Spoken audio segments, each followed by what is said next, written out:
Hey guys, how's it going? Isaac from New York City Guitar School. Today I'm going to show you how to learn modes in a very quick and efficient way, and then I'm going to go a little bit into how they work and how you can practice them and use them. If you want to learn guitar, get your skills to the next level, then hit that subscribe button, hit the like button. We're coming out every week with free guitar lessons that range from song tutorials, theory lessons, guitar lessons. So the modes of the major scale are really quite simple. I know that for a lot of students they can be daunting, and I know that they were for me. Well, once you get your head around a couple of concepts, you see that they don't really change. The notes and the sounds change, but the idea is pretty consistent across. The major scale has 7 notes, and right now we're going to work in the key of G. So let's say we have G, A, B, C, D, E, F sharp. That's G major. Or you can also call it G Ionian. If you've ever played the major scale, you've already been playing the modes. You're playing the first mode. So what are the other 6? And what we did with the first mode, we started from the first note, G, and played all the way up to G and then back. So you will do something like this.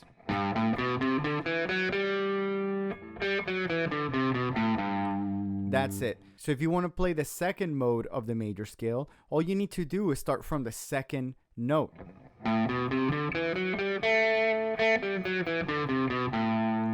And in this way, I'm treating the second note as my reference point. So that has now become my focus point, my key center, my tonic, whatever you want to call it. Before, it was G for the first mode. Now it's A for the second mode. And that's why you have 7 modes, because there are 7 notes, and each of those 7 notes serve as a starting point and as a reference point. It might not seem like a big difference at first because you're just drawing from the same pool of notes, and it might appear that you're really not playing any different scales. You're just starting from a different note for each of the modes, and in reality, that's it. That's what the modes are. But we'll soon see that the modes sound really different from each other, even though they're all using the same notes. It's kind of incredible, really. And what really brings out the sounds, it's the harmony that you put underneath.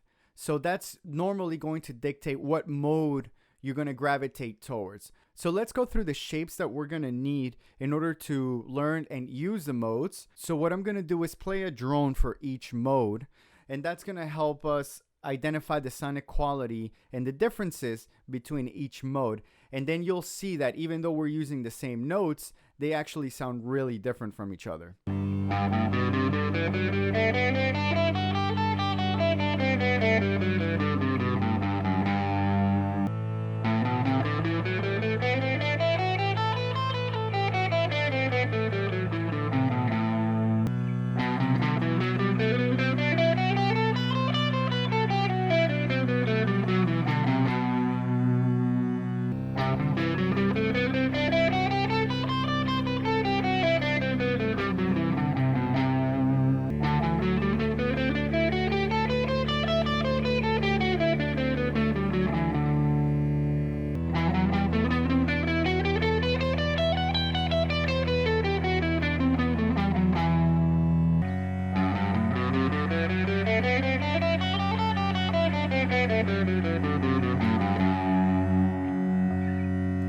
So those are the shapes that you're going to need.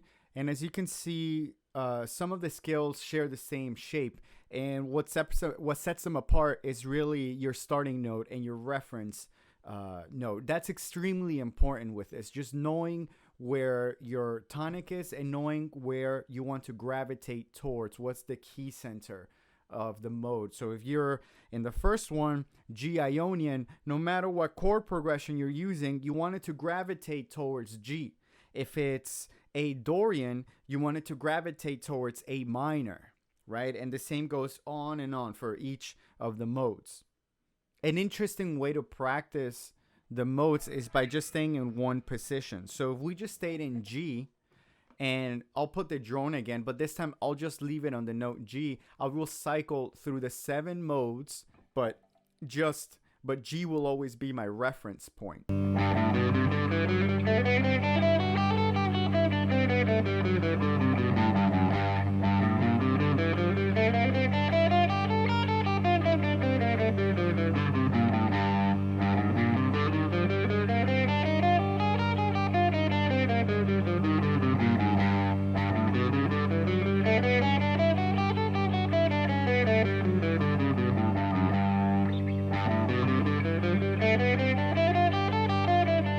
So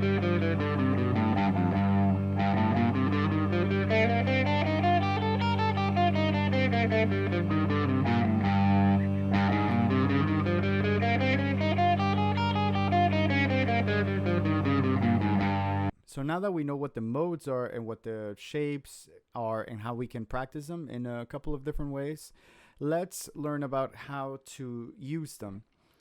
And it's very quite simple. Just like for the 7 modes, we're not using any of the notes outside of the G major scale. When it comes to chord progressions and harmony, we're not going to use anything that's outside of the G major scale. So for example, let's think in G Ionian, the first mode. If we harmonize the entire scale, we'll find that G is major, A is minor, B is minor, C is major, D is major, E is minor, F sharp is half diminished, and then G is major. So you can make chord progressions that gravitate towards each of those 7 chords, and what you'll find is that for those instances you can use that mode. Let's get a little more specific. Again, G Ionian. If you have a 1, 4, 5, which we've all heard, it would be G, C to D. This chord progression is very clearly revolving around G major. And so we would use G Ionian, and we would think of G as our focal point. Let's move it up by a whole step and go to A Dorian, a very classic chord progression for this, and you'll find this in many songs. One example that comes to mind is the Oye Como Va by Carlos Santana. It could be an A minor 7 to a D9, which is really just a dominant chord. If we jump back and think about the parent scale, G major, A minor is 2, and then D is 5. In this case, it's 1 to 4. And this alludes to a modal progression because you never see a minor 1 going to a major 4, or a dominant 4, I should say. So that's a little bit odd if you want to think about it like that. And that's the clue that you can use to see that it's a modal progression. And in this case, I would use A Dorian. They're still the same notes, but now I'm thinking of A as my focal point. Let's keep going. And a really interesting progression is B minor, right, which would be the 3rd note, and in this case we're thinking about it as B Phrygian. A common progression for this would be B minor to C major, and that's when you see a minor chord and a major chord that are only a half step apart. You see this in a song like The Clash, London Calling. It's in a different key. It's E minor to F. The song is not necessarily Phrygian, but the intro, it's Phrygian E. So it's interesting to see. And we go back to G, right? If we think in G major, that's 3 going to 4. Now for C Lydian, something that you see often is 2 major chords, just a whole step apart, like C major going to D major.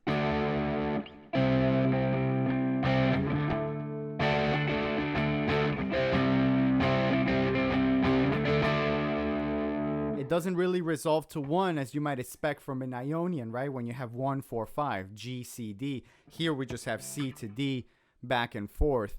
That would allude to, again, a modal progression. Now for the 5th mode, you might have heard this, and it's quite common. Say you have a D chord to a C to a G. Kind of like Sweet Home Alabama or something like that. There could be a case that it's kind of Mixolydian.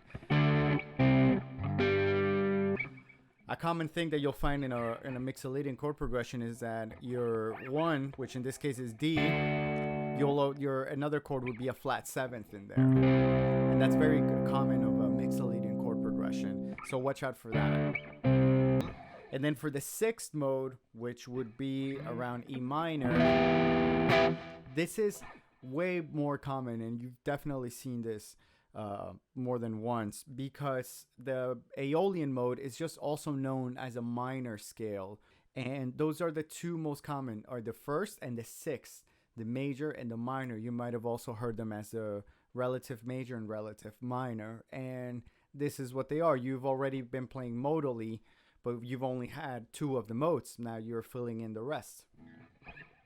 A common chord progression here would be something like E minor, D major, C major.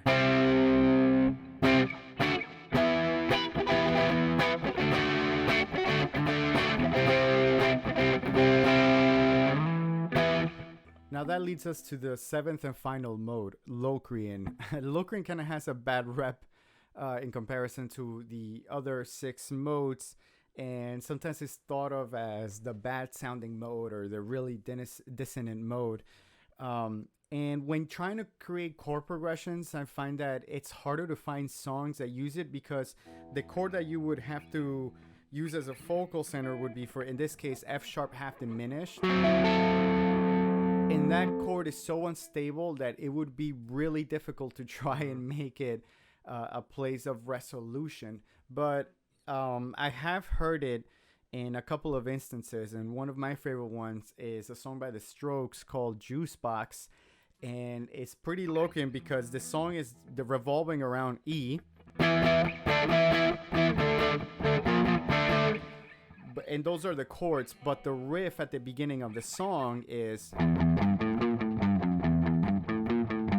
And if we look here at the scale degrees that we're using, is 1, flat 3, flat 5, flat 3, flat 2. And those notes are straight out of the Locrian scale, E Locrian in this case. So that's pretty interesting. And I find that sometimes using that scale gives you interesting combinations when writing riffs rather than chord progressions. And I think this is a great example. Thank you so much for watching. Don't forget to like and subscribe if you want to see more videos. If you're interested in taking your skills to the next level, be sure to check out NYCGuitarSchool.com to schedule your trial lesson for just $20. Right now, we are worldwide. We're not just in New York City, so we're doing remote lessons all over the US and across the world.